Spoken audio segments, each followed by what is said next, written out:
Welcome to TS Lombard.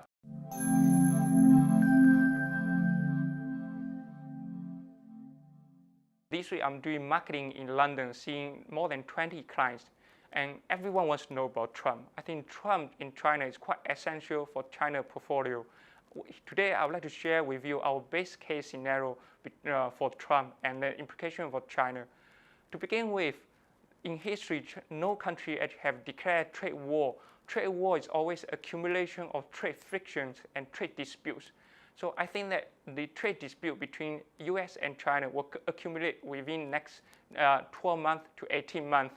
Then we will come to a stage that we have significant importance.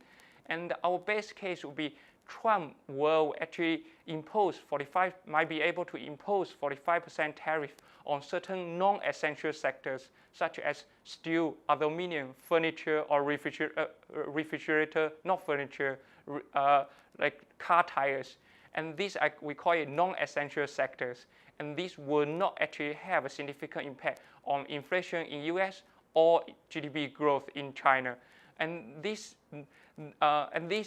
will allow Trump to declare victory domestically, saying that they are bashing China. However, in China, policymakers are able to accept this. I think that it's more likely to have a win for Trump, and also on the other hand, win for US as well, a win for China as well, because Chinese government might be able to lower its growth target by quoting US or Trump as a external evil, and that is the kind of very short-term analysis.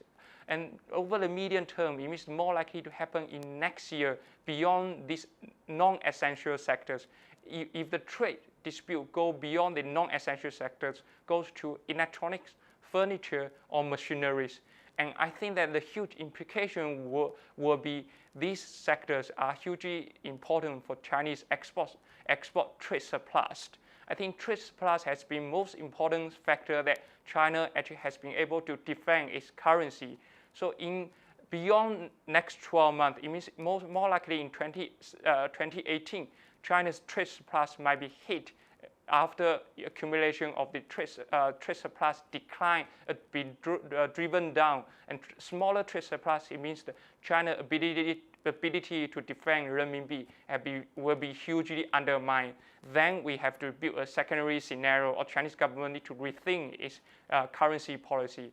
The last point would be the more likely long-term impact, because of the Trump's threatening China to impose all the tariff on any China-made goods, which will make Chinese origin of the export have an original sin, which means that it will hugely accelerate the current ongoing international industrial migration, which means that most of the multinationals across the world will have a second thought whether they will actually rebuild or invest in China in the future.